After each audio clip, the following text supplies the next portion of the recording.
Welcome to Access Granted, where we spotlight companies breaking barriers and championing inclusivity. I'm Mike Iannelli, and in this episode, I'm joined by Ablr CEO and my friend, John Samuel, to explore the key trends shaping accessibility and disability inclusion in 2025. With evolving Title II and ADA standards, shifting DEI priorities, and AI-driven solutions, accessibility is at a crossroads. But with legal changes, lawsuits, and industry shifts, the landscape can be overwhelming. What does accessibility mean, and how can businesses take meaningful action? We're here to cut through the noise and offer clear insights on what matters most, from compliance and hiring to innovation and business growth. Let's dive in. Today's conversation is really it's about a lot of stuff. There's been a lot of stuff going on with the election. There's been a lot of stuff going on with new Title II and ADA standards, global standards, this narrative between DEI and accessibility. What is accessibility? Why does it matter? There's a lot of stuff to talk about. And I think the purpose of today's sort of discussion is hopefully to create some really quality answers and content around so all people can kind of get a sense of what this means. There's so many things floating around with whether it's a lawsuit, whether it's an agency doing something, whether it's an AI solution, whether it's an automation, whether I need to abide by the laws. A lot of noise right now. So the purpose today is to kind of clear some of that the best we can together. Based on our insights and help sort of educate the audience and give some quality answers to what they should be thinking about, what they should be sort of not ignoring but not worrying about, and then how they can ultimately take the information that we have and their intention, positive intention, and start making real, true organizational change, which is what we've been doing together with a lot of companies over the last 4.5 years. So let's just dive right in, brother. The first topic really is about how individuals and businesses can intentionally prioritize accessibility. And there's kind of two components to this. There's a sort of the component before the election and the component after the election. Because intentionally prioritizing accessibility, oftentimes it comes back to budget, right? A lot of times it comes back to budget, comes back to resources. A lot of folks weren't aware of it. They weren't planning for it. And how do organizations or how do people that actually, at least in your opinion, that have the desire to do the right thing, to get in front of the right people in the organization, whether that's a web developer, whether that's an IT director, whether that's a CIO, and say, hey, we've got the scorecard here. We've got content that's not accessible. We need to do a better job. What sort of advice would you give them in that position? Yeah, I think when you think about organizations who have the right intention, they want to do something, they're trying to figure out how do you talk to your senior leadership about it. And I think you have to think about what's important for that organization, what's important to the leadership team. If the leadership team is looking for new revenue streams, talk about the case that, by making sure that we can create these accessible and usable experiences for individuals with disabilities and can open up a whole new line of business, that's great. When we start to think about if a company is looking for talent and they're having a hard time finding great talent and people who are retaining talent, think about the fact that if you make more accessible experiences for your employees, those individuals are going to be able to tap into another group of people who are actively looking for jobs and be able to get them in and if you create that accessible experience and for individuals with disabilities in the workplace, they're going to stay. So I think it's really important to understand what is the objective of the business, understand what leaders are looking for, and talk about that. Because I don't think you can just talk about it's the right thing to do anymore. I think we really have to be thinking about the business case for accessibility, and there's a lot of it. So you say, and the right thing to do is really that's the humanitarian side, right? Yeah. But unfortunately, in the world we live in, oftentimes it's what have you done for me lately, and where are we going to put our money? And again, like you said, a lot of times it dials down to, well, I need to spend $10,000 on something else that's more important. But oftentimes, this organizations might be excluding 20% of their population. That's correct. And so that to me, again, I think this goes back to a lot of times the struggle that I have with it is there's a flat out ignorance to it. If I'm just being straight, there's just an ignorance to the disability community, and a lot of times it's people have this perspective that and again, this isn't going to sound great, but it's like there's an assumption that if you're disabled, you're incapable. You're either in a wheelchair, you're blind, you can't hear, you're incapable, you just sit there and exist with no capabilities, no living, no life, no experiences. And there's that sort of I hate to say it, unconscious bias, but like growing up, that's what people just make assumptions about. And so all of a sudden you're talking to a tech leader in their 40s and 50s and you're saying, hey, we need to make sure this is accessible. And a lot of times they go right to the front, like, what does it matter if it's accessible? They're not going to use it anyway. It's just an assumption. It's an unconscious bias, which frankly, even what we talked about earlier, there's a wide spectrum of visual impairments. So it's like one of those things, it's the education piece, right? It's like, how do you convince people to get educated on why this matters? I mean, there's a lot of organizations that are doing a lot of good. There are a lot of people out there that are doing a lot of good. But at the same time, it seems like from the top down, there seems to be a lack of insight, a true lack of insight on not just the business requirement, but the legal requirement. So again, help me with that one too, because that's a struggle. I think that, I don't know if it's ignorance. I think it's just a lack of exposure, right? And I think that's one of the things that leaders and organizations need to be looking at their customer base, asking the customer base questions, and not making assumptions that we don't have people with disabilities. And I think that may be a certain group of organizations, right? Maybe a certain size who are like, oh, they're just so focused on surviving day to day, right? But they're realizing, they're like, oh, I can't focus on that. But you can see that a lot of large organizations and those mid-sized organizations who are looking for those pockets of new business, they're seeing it. And we see it on our own clients, right? We wouldn't have as many clients that we do have if they didn't get it. And I think that's one of the things that over the past year and kind of where my mindset goes is, do organizations get it? Do they want it? And do they have the capacity to do something about it? And do they get it? Do they get that by making sure that you have an accessible experience, you're going to be able to generate a whole new line of business, generate business from a group of untapped customers? Do they want to make those changes? Again, I no longer will really focus on it's the right thing to do, but do they want to put in the effort to see that ROI? You can use your money on different ways, but you have to make sure, is this something we want to invest in? And do they have the capacity to invest in it? But I think those organizations who are investing in it, they're seeing that return on investment. And that's what we have to kind of help organizations. We have to help them see that by putting in this much money to make sure that they have an accessible experience, it's going to come back to you in a way that you're going to be tapping into new talent. You're going to be tapping into new customers. And that's going to help your business overall. And that's where my head goes to. We talk about artificial intelligence a lot.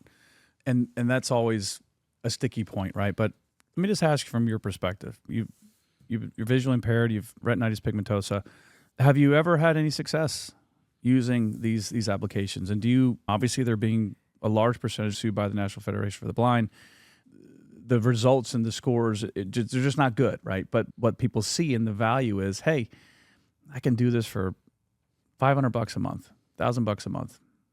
But they don't realize that's $1,000 a month for the rest of their existence, basically, because it's not actually fixing the site. It's just a retained service, a subscription model. But oftentimes it doesn't work. So I'm just interested from your perspective, because, again, for me, I look at it and say, well, it's an eyesore.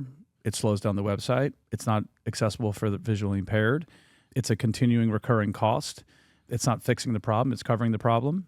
These organizations, which again, I have no disrespect for, but oftentimes they've got public funding or they're publicly traded and there's stockholders and shareholders and all kinds of things they have to produce for. The intention isn't about mission. It's not about inclusion. The intention is profitability.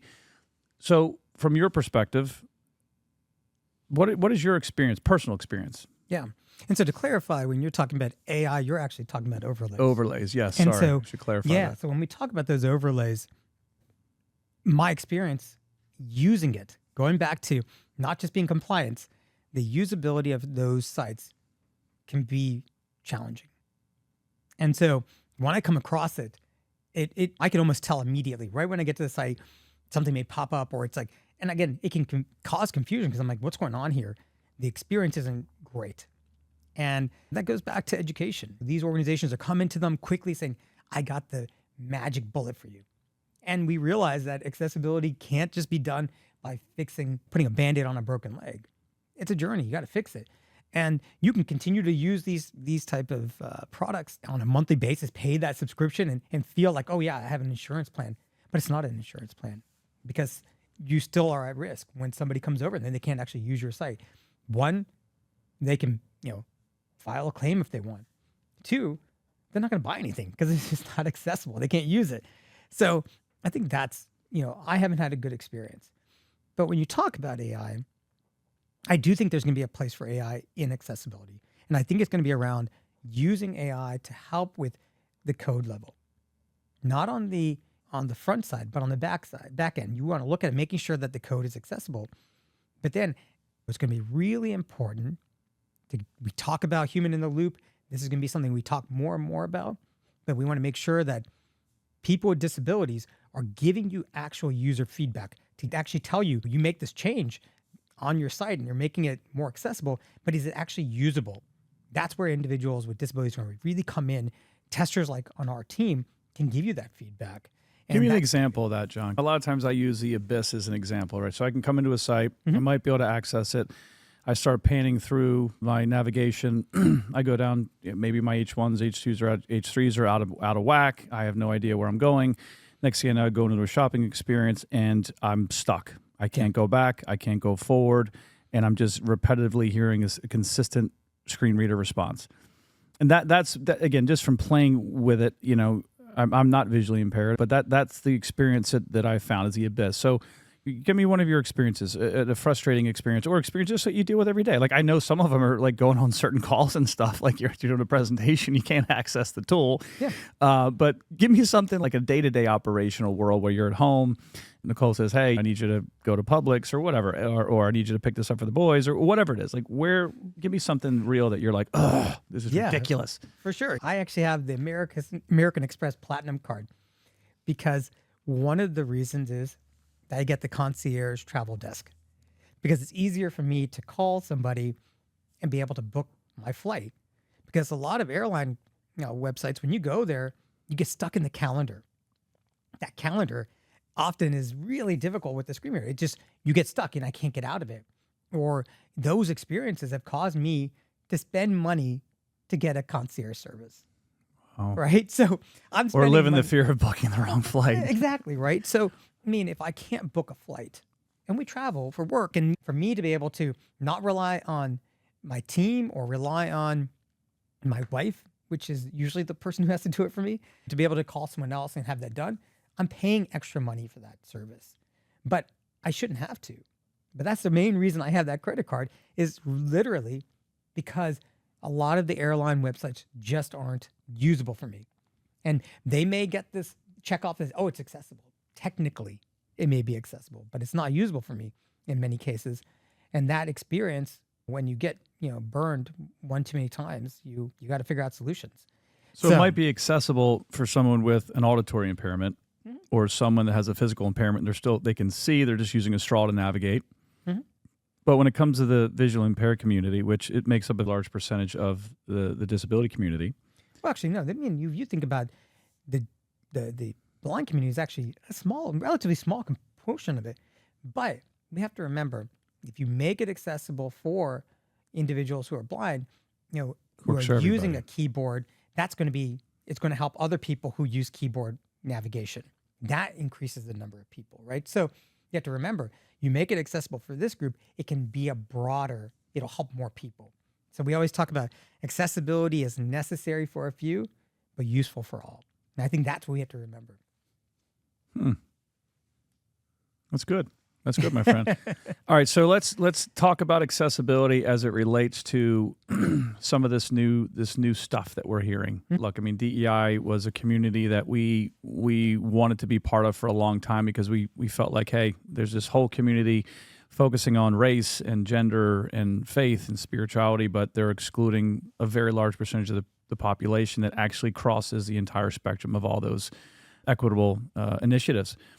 And so, but now it's one of those things where all of a sudden we've got a new office in place and there's a hack attack happening on this entire community, regardless of what your political affiliation is. But what's happening now is that there's confusion. And a lot of people are saying, well, or not saying anything, there's just confusion. They don't know what to do. And so what is your thought? I know from my perspective, I feel like disability inclusion is part of the inclusion aspect, right? But when you start thinking about accessibility and just, there's a human element to that of just common sense accessibility, common sense access. What is your perspective on sort of some of these recent shifts in DEI, and then how accessibility is clearly, it says very clearly, it is not included in these cuts or these changes, but it kind of got swallowed up in this big broader umbrella, which in some ways is ironic because for the longest time we just wanted to be heard as well, and then we finally start getting included, and then they say, well, now they're gonna make a cut. So, what's your thought on that? Yes, I have a lot of different perspectives on this, and it's a very nuanced one. You have to think about it. I mean, when I think about, we can talk about the executive order for a moment. Where I really focus on is there's a focus on skills and there's a focus on qualifications. And when I think about those two things, that's where I really think about our workforce development program, where we're training individuals who are blind to get into the workforce. We're giving them the skills. We're helping them earn those qualifications because that's what they need. We know what the economy needs. They need good, talented people in the market. And when we focus on talent and we think about that, then to set those people up for success, we need to have accessible experiences. And so we have to focus on accessibility to really make sure that all of the employees, all this great talent, are going to be able to contribute.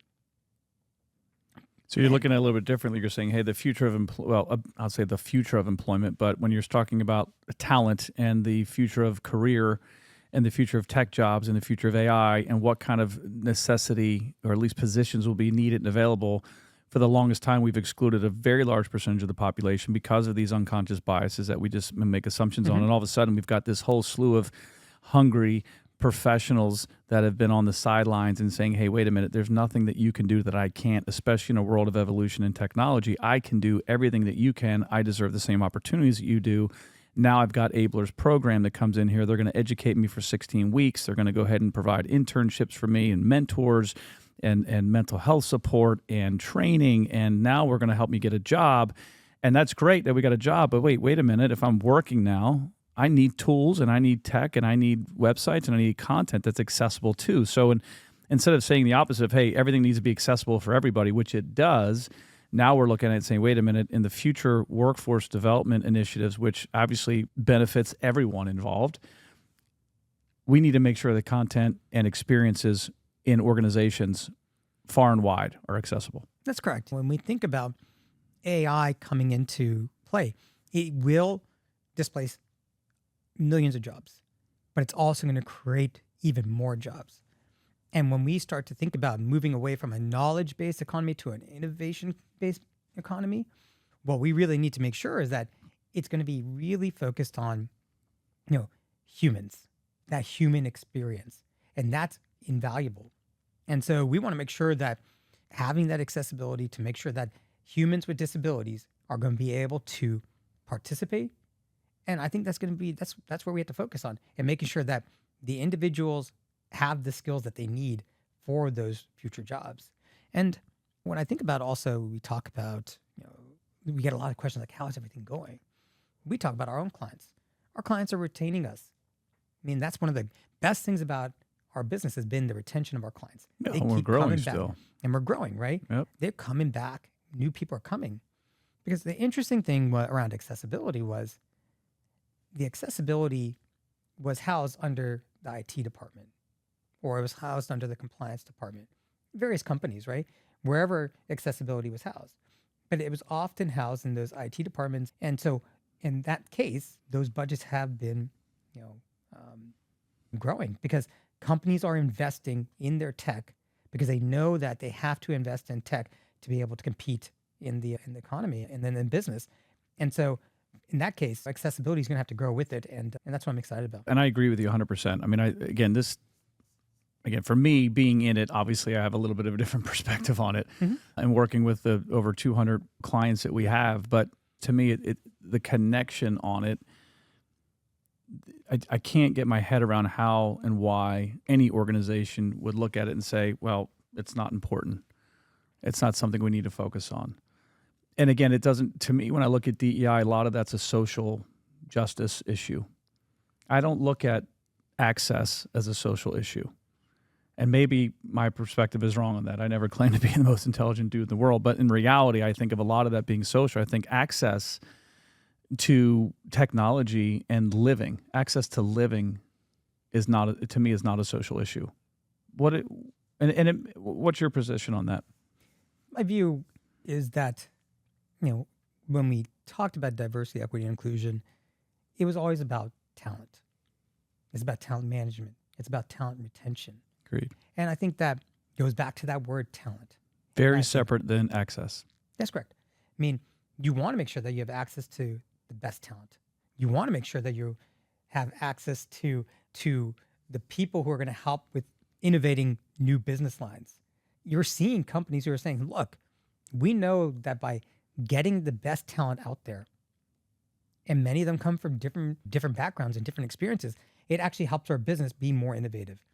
And we're moving towards that innovation economy.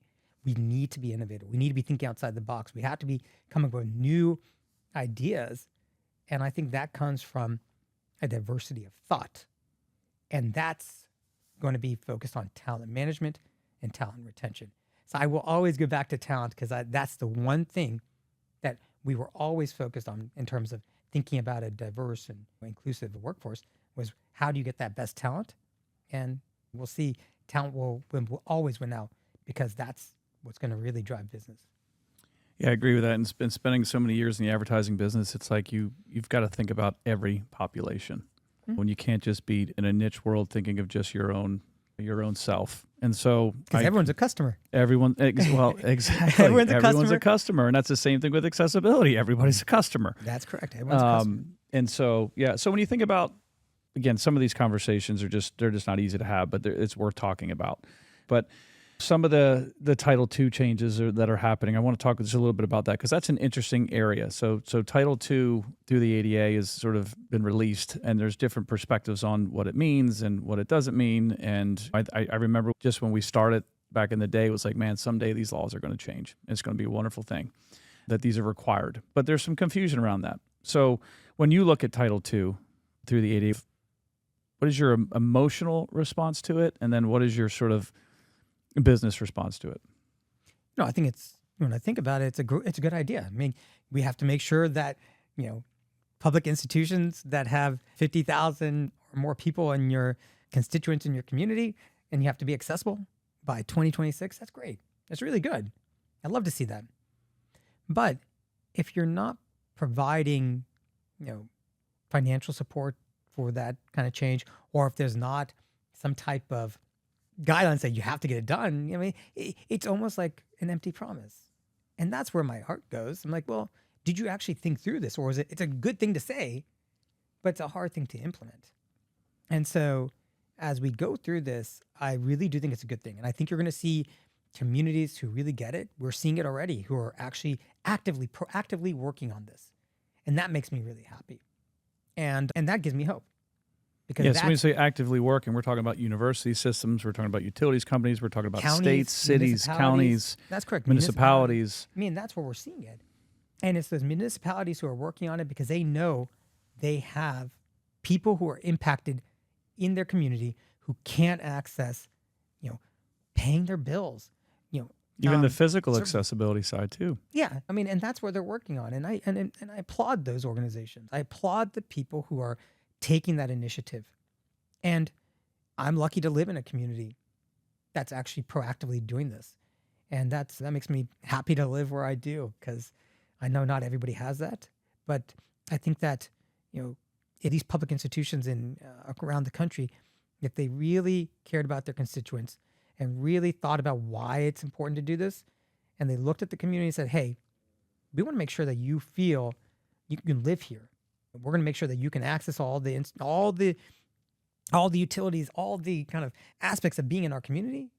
That's huge, right? And I think that they're going to see that. And it's not just going to be because of a law, but I think they're going to see it because that's what their constituents want.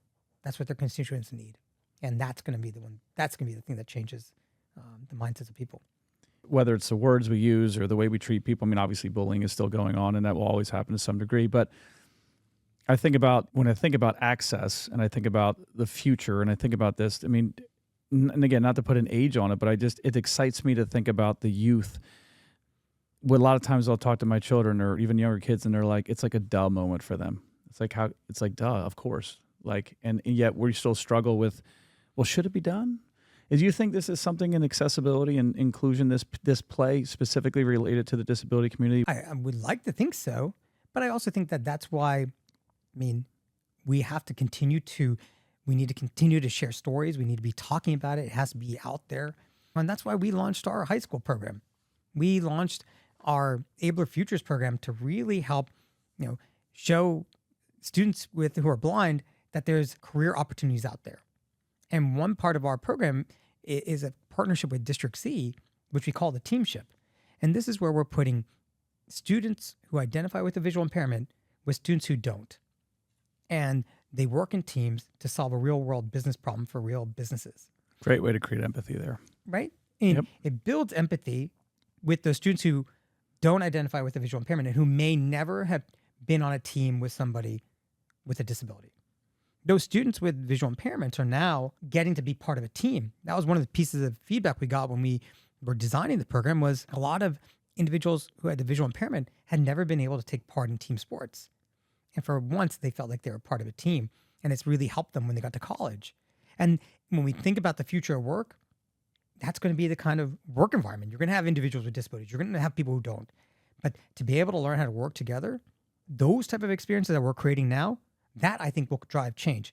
But if we just make an assumption that it's going to work its way out by itself, I'm not really sure about that. Mm-hmm. But I think that by doing these type of things, working with students to make sure that students who are blind and students with disabilities realize that they can do whatever they want with the right accommodations and right support, that's going to be great. And then we also have to expose those students who don't identify with a disability that you have people in your school who have disabilities and they want to have the same experiences as you, but sometimes you guys just need to be introduced to each other. And it goes back to that thing I talk all the time about. Proximity builds empathy. And if you don't have that proximity, you're not going to get that empathy. But I think that the more we have students engaging with each other, that's where we're going to see that change. Yeah, that teamship program sounds great. Talk about a few opportunities and how we expand that, how we start to get that into other public institutions, other schools across the country. Yeah, right now we're operating this in the state of North Carolina. We did our first session this past August, and we're going to be launching our summer program this upcoming June, which we're really excited about. Right now, we're reaching out to different students across the state to take part. And for individuals who are blind, we're working with the Division of Services for the Blind to help us identify potential students. We're working with teachers for the visually impaired. But if there's students who don't identify with the visual impairment who are interested, they can reach out to us at ablr360.com. And we can also put you in touch with our partners at District C who are helping us to recruit students to take part in this summer teamship program. And then we're also that's a virtual program. And the idea is that we're going to expand this to other states over the next few years. And we're really excited about this because we did a pilot of this 4 years ago and we saw the impact and we followed those students. And we actually have helped convert one of those students who took part in that pilot 4 years ago, who's now taking part in our adult workforce development program to help get him into an internship as a junior in college. And we're really excited about that. Yeah, so talk about the workforce development program that's been created here. Obviously, there's lots of different benefits. There's a benefit from the parental perspective. There's a benefit from the student perspective. There's a benefit from the community perspective. There's also a benefit from the government perspective. There's benefits all around. It seems like it's a win-win everywhere. Talk a little bit about the program. And I know that when we started out, we've evolved into an accessibility company. We've evolved into training. But the first time I met you, it was really about creating opportunities for meaningful employment opportunities for people with disabilities. So talk a little bit about that and sort of where that came from and what sort of drove you to do that. Yeah. So when I joined LCI 7.5 years ago, I was tasked with one thing: create a business that would create upward mobility for people who are blind in tech. And when you take that kind of broad look, how are we going to create, upward mobility for people in tech? We realized that the first thing we had to do is address the accessibility barriers. Going back, if you can't apply for a job, you can't get into a job. 2, All right, let's say you got past the application. Now you're going into an interview. If the hiring manager or the recruiter doesn't know how to engage with you and provide the right accommodations that you need or understand when you ask for that accommodation, we got to change that mindset. And so when we launched the Workforce Development Program, it's in collaboration with the Division of Services for the Blind in North Carolina. And it was just, we have this really great partnership because the director, Cynthia Spate, she truly believed in the vision. She saw that we could actually really pull something together because she saw how we were working with these corporate partners. And so when we took an approach, it was really around employment first. We are not training for the sake of training. We were training with employment first and having corporate partners who are becoming more accessible, becoming more inclusive. They're looking for talent. And so by really building out our workforce development program in collaboration with the Division of Services for the Blind in North Carolina, we've built something really, really special. And right now we have a 75% employment rate for those individuals who've gone through our program and entered into the job market.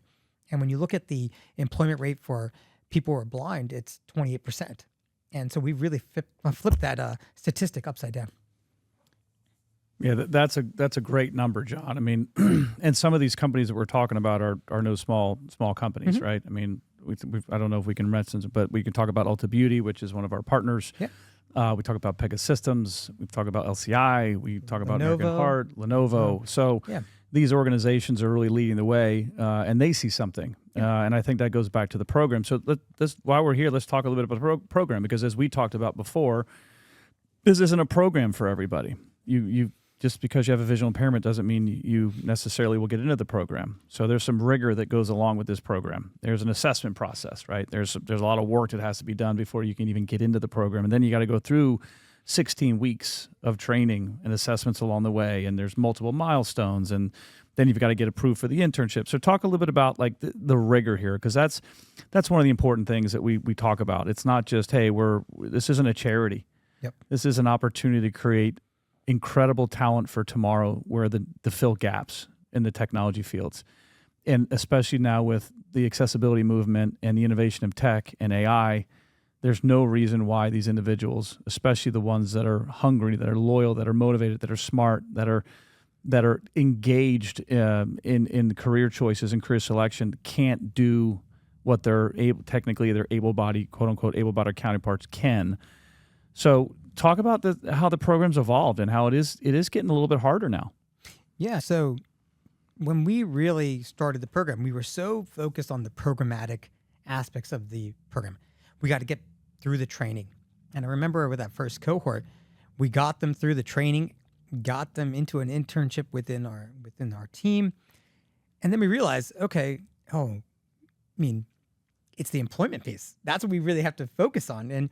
And once we shifted that, that light switch went off in our heads, and we're like, oh, we need to really shift that focus to really about employment.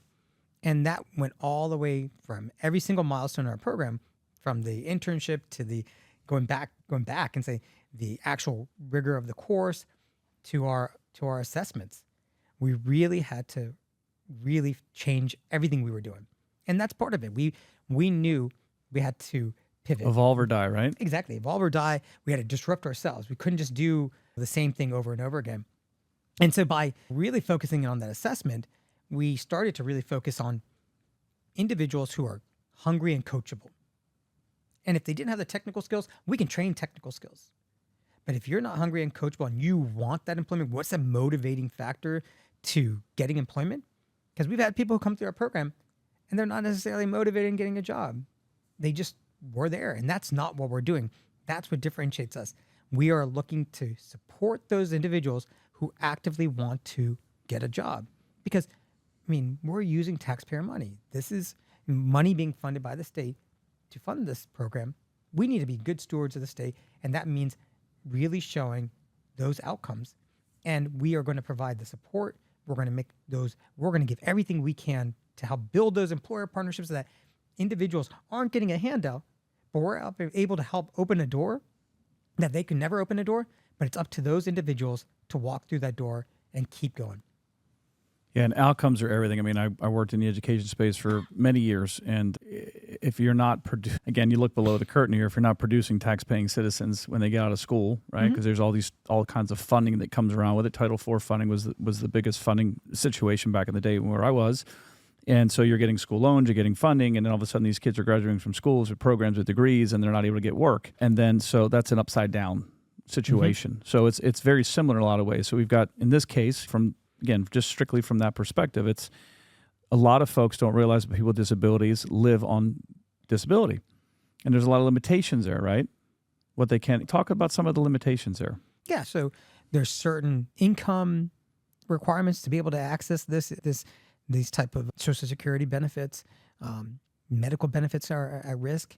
And so one of the things that we are really focused on showing individuals is that you have higher earning potential. And we can show you that you can continue to grow in your career. But you have to put your time in, you have to put the effort in, and you got to want it. You got to want it. Significantly higher earning potential. Yes. And that's something that, going back to that high school program we launched, the idea around the high school program was we didn't want individuals to get lost in the system.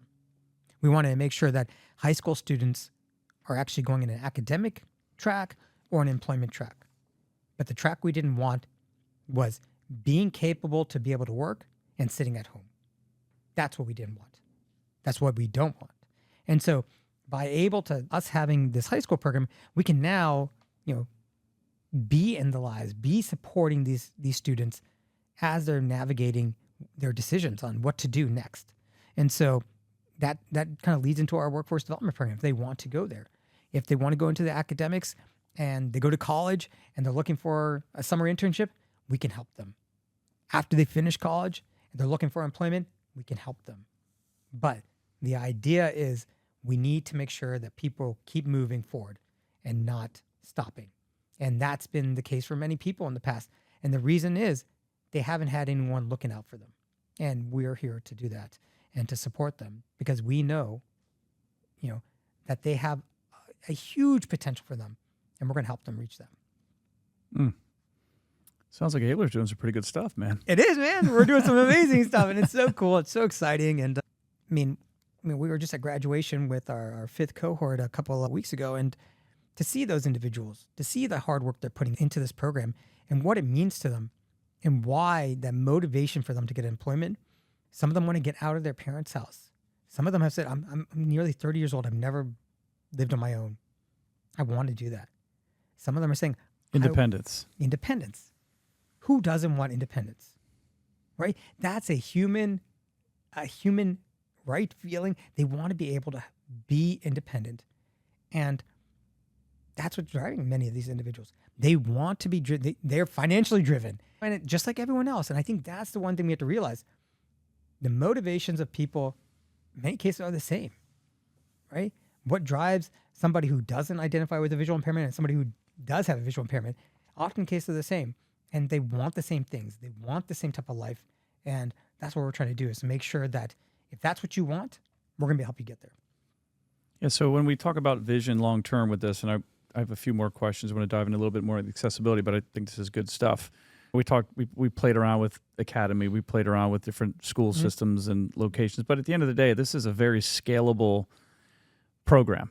I mean, right now it's in North Carolina, and we have 4 other states that we're working with. But at the end of the day, there are visually impaired folks all across the country, varying in all different types of ages. And so when you think about on the horizon, you think about having pre-ETS opportunities in high schools all across the country, preparing them for the workforce for tomorrow or whatever they decide, if they want to go into school or whatever they want to do afterwards. Yep. And all of a sudden you've got organizations that are more open-minded, that are accessible, that are saying, well, wait a minute, I've got an opportunity here. Let's give this a shot. So these folks are coming out of here with 16 weeks. And this today is accessibility certification program, right? Accessibility analyst program. But there are other programs that we've talked about. When you look out on the horizon in the next 3 years, we'll say 3 years, where do you see this going? When I think about our workforce development program and what we do, if you ask me, what are y'all doing? What we're doing is giving people choices. We're giving them choices. And that includes different career tracks. And we're going to be going down that, looking at what are the jobs of the future? What are employers wanting? And what do people want? And we're going to be creating those new tracks. But the good thing about our our digital accessibility analyst program right now is that when people finish it, they have choices. Around, I think 75% of our candidates are getting jobs in accessibility, but 25% have gotten jobs in other fields. And that's kind of, they have an opportunity because it's a transferable skill. But why do you think that's happening? Do you think we're building internal confidence where they've maybe never felt confident that they could go and apply for a job? Or they think it's just a different interest level? Or they say, hey, I've got skills that can transfer over, but I also got a lot of other skills that I can do. Very different perspective, very loyal, can dissect problems, obviously problem solving is one of the biggest things, right? Yeah. But what do you think that is? Is that an internal sort of confidence that this program is built? Yeah, for sure. I think the confidence level is a big one, right? That's probably one of the big pieces. The other thing is a lot of people may have had experiences before they had vision loss, and they thought they just couldn't do the work that they were doing before, or they didn't think that they could leverage or maximize those skills that they had before. But once they've gone through our digital accessibility analyst program, they're gaining some of those assistive technology skills that they didn't previously have. And then they're able to now combine what they've learned in digital accessibility plus their previous experiences, and they're able to now go into different fields. And one of the things I think we're going to see over the next several years is that we really think about AI really kind of driving us from a knowledge-based economy to an innovation-based economy. And as a result of that, there's going to be different skills that companies are looking for. They're going to be looking for curiosity. They're going to be looking for communication skills. They're going to be looking at, people who are courageous. And I think in many cases, our candidates are going to be meeting those skills that these companies want. And that's what's going to drive us getting into different types of jobs. That's good, man. All right. So as you started talking about accessibility, I want to kind of pull this in because this is all centered around access, right? Yes. Whether it's employment access, whether it's access to tech, whether it's access to companies' websites or mobile apps. A lot of times we talk about that and we talk about outcomes are everything, right? And they always are. But we start talking about products. We start talking about innovation. We start talking about software development scopes and those types of things. We talk about the actual brand satisfaction. And we had a discussion earlier today about that. There's a lot of companies out there today that, and maybe not web related per se, but product related. Yeah.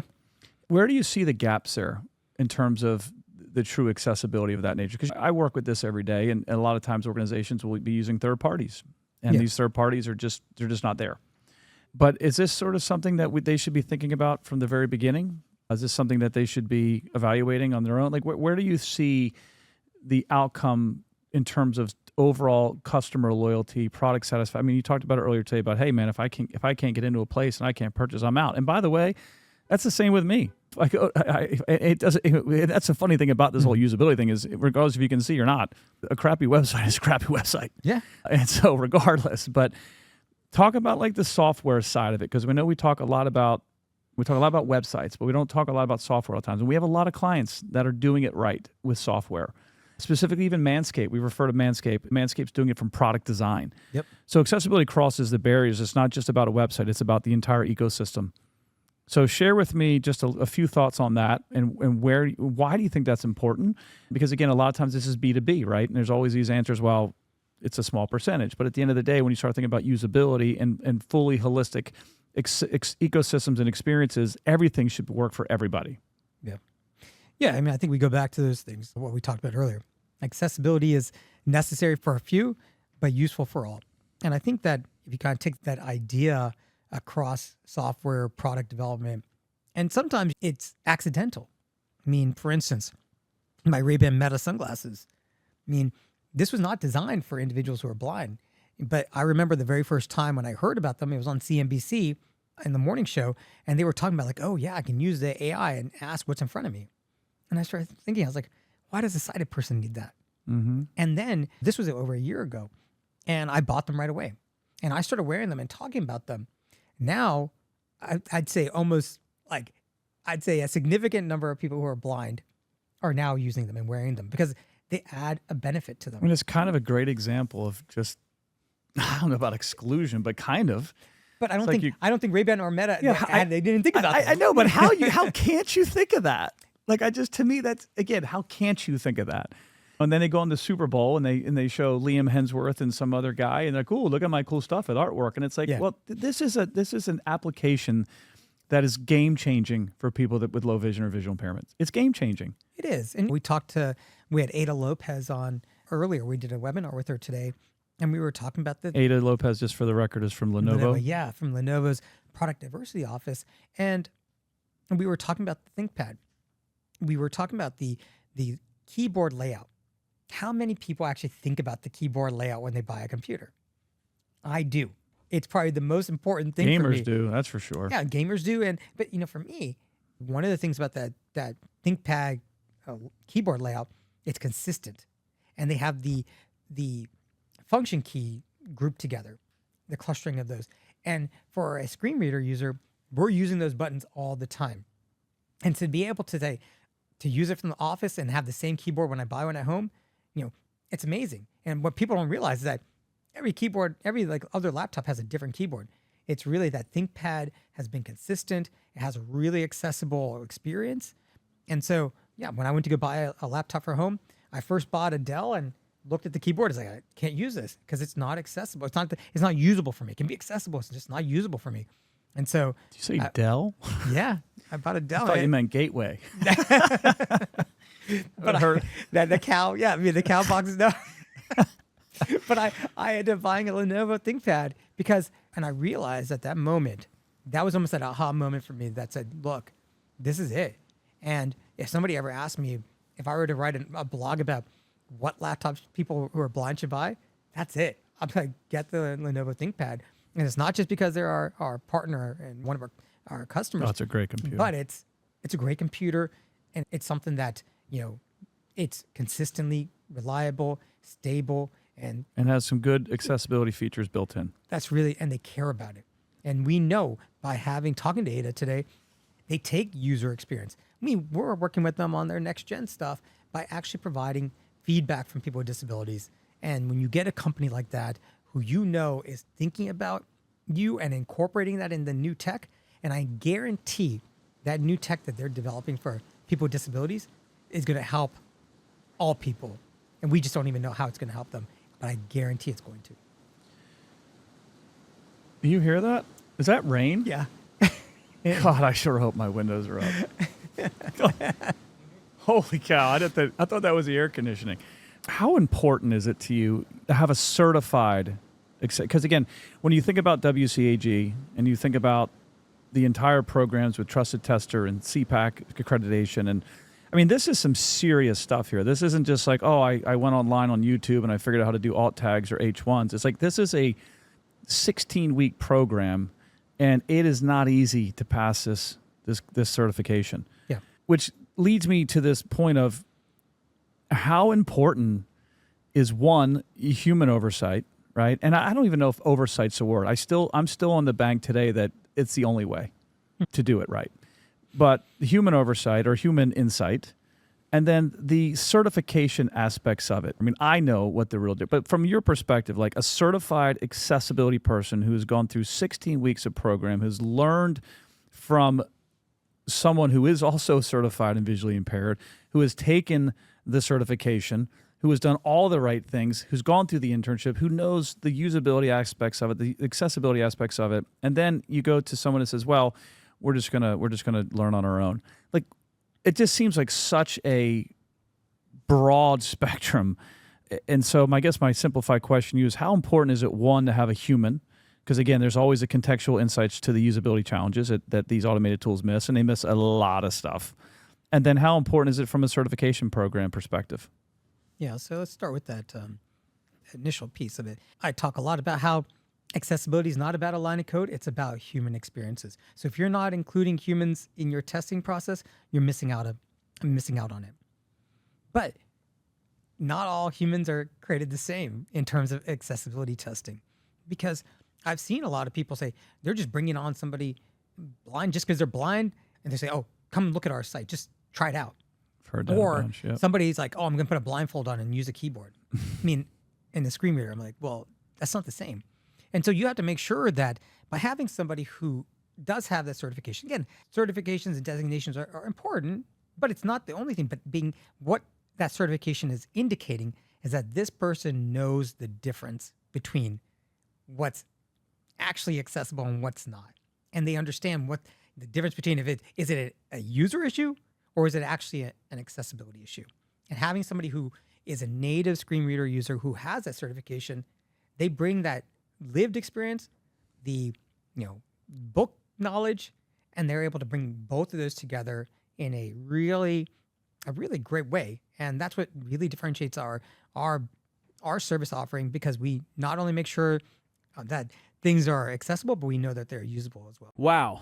That was an insightful conversation with the one and only John Samuel. Let's all sincerely thank Johnny Sams for sharing his lived experiences and expertise to help shape the future of accessibility and disability inclusion every day. As you heard, Ablr is pioneering many incredible partnerships, programs, and initiatives. If you found today's conversation valuable, reach out to us at abler360.com to connect further. Let's see how we can partner together to make inclusion a part of your everyday. I'm Mike Iannelli. Thanks for listening, and we'll see you next time on Access Granted.